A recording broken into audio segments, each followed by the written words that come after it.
En cuestión de retos, tiene una expectativa bastante difícil, ¿no? Porque durante mucho tiempo se ha mantenido más o menos en los criterios anteriores y tiene unos retos muy importantes, principalmente en todo lo que tiene que ver con el acuerdo de lo que es la comunidad educativa. Es muy importante que la educación, el sistema educativo español ponga en colaboración y de acuerdo tanto a las familias, por supuesto a los docentes y a los personales de administración y servicio de los centros educativos y al alumnado. Y a partir de ahí sí que podremos generar cuáles las propuestas o los retos del sistema educativo y ya adaptarlos al contexto tanto social como político. Pero es muy importante que en la base de ese sistema educativo esté la comunidad educativa, cosa que hasta ahora no se ha tenido en cuenta. Es importante también que dentro de esos retos la personalización y la atención a la diversidad.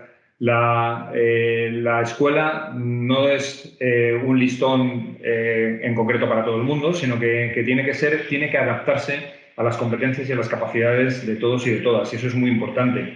La democratización del proceso de aprendizaje. Siempre hablamos del alumno, la alumna como el centro del aprendizaje y así tiene que ser. Es el alumno, es la persona, es el docente, pero principalmente tiene que estar alrededor de este. Y eso es muy importante para democratizar la escuela. Y en último lugar, yo creo que sobre todo que sea una escuela igualitaria, que rompa la brecha social que existe, que eso sí que es verdad que es uno de los grandes problemas que tenemos. Por supuesto que sea coeducativa y que al final todo el mundo se pueda participar en igualdad de condiciones independientemente de las capacidades diferentes.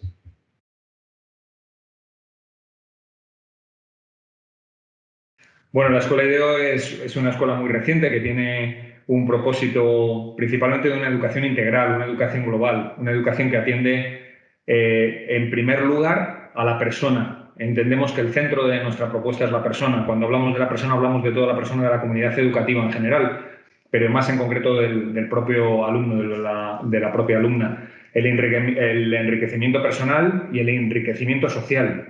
Todo eso es la base sobre la que se sustenta después el aprendizaje integral de los conocimientos y, sobre todo, adaptarlo a las necesidades o a la situación social. Te voy a poner un ejemplo, ¿no?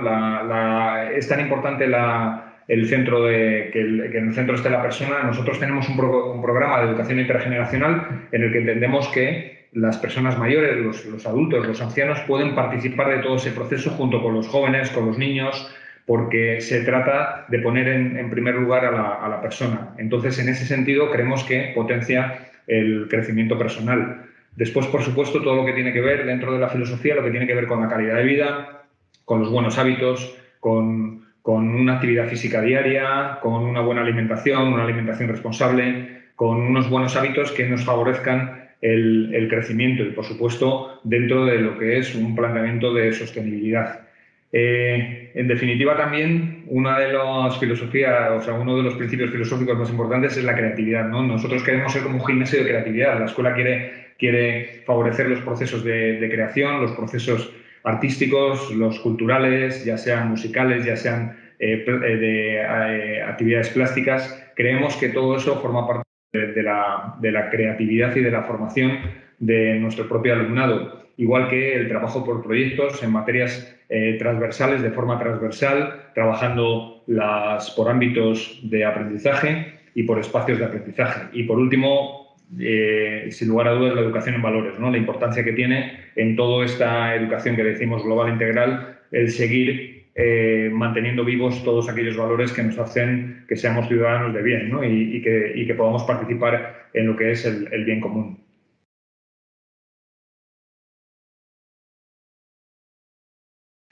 Sin lugar a dudas. Es verdad que además ahora mismo, bueno, pues todo el tema de la educación inclusiva está en boca de la sociedad, ¿no? Porque la nueva ley sí que así lo contempla. Es verdad que una educación inclusiva está dentro de las necesidades y obligaciones que tiene una sociedad, dentro de sus respeto a los derechos humanos, una sociedad en igualdad e igualitaria que atienda a la diversidad. Y la innovación pedagógica, en este sentido, tiene una participación doble muy interesante, ¿no? Por un lado, todo lo que significa los avances técnicos que favorecen que esa adaptación de las diferentes capacidades o funcionalidades de las personas se puedan poner en igualdad de condiciones y se pueda participar con el resto de los iguales, entre iguales. Y después también metodológicamente es muy interesante porque es un crecimiento, esa participación de personas con diferentes capacidades hace que realmente podamos trabajar en equipo, podamos mejorar nuestros procesos de aprendizaje, podamos entender que aquellos compañeros y aquellas compañeras que están en nuestro equipo favorecen todo ese proceso de inclusión, son a la vez guías, son mentores y pueden, independientemente de esto, crecer como personas y mejorar todo ese proceso de aprendizaje, de un aprendizaje integral. Es, sin lugar a dudas, una propuesta única, ¿no?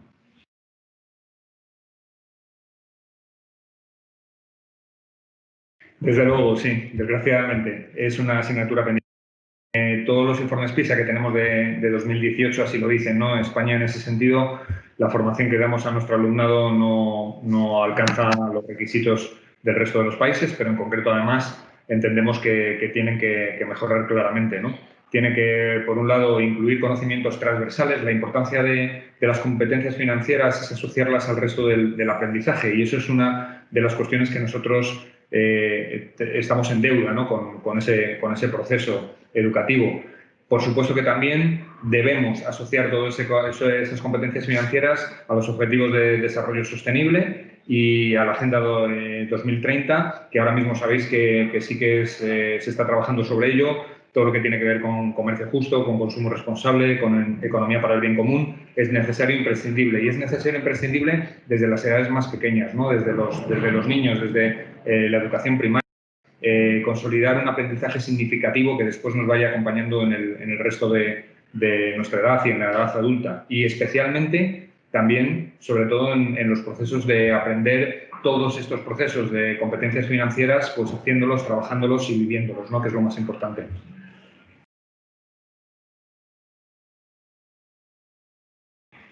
Bueno, la propuesta que hace la Fundación Mutualidad de Abogacía es, a mí me ha parecido, esto ya lo hemos comentado más veces, me parece fantástica, ¿no? Primero por lo que decíamos antes, ¿no? Por la necesidad de las competencias en asuntos, en temas financieros y en temas de sostenibilidad. Primero por eso.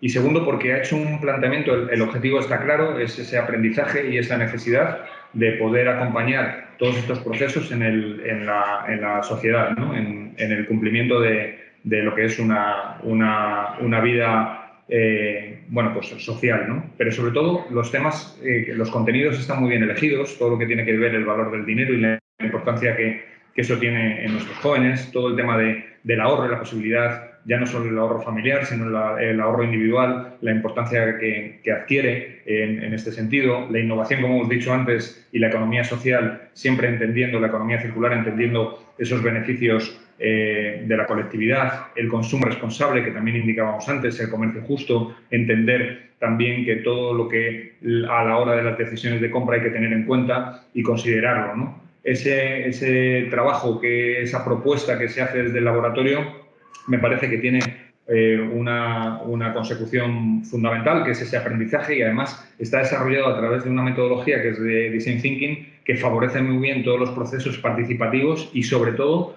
lo que decíamos antes también, todos los procesos de valor añadido significativos, que es un aprendizaje a través de lo experiencial y lo vivencial, ¿no? O sea, ellos son protagonistas de su aprendizaje, además lo practican y lo viven, y en consecuencia lo asimilan, y lo asimilan además desde una perspectiva común, que eso es lo que hace que los aprendizajes se consoliden indefinidamente, ¿no?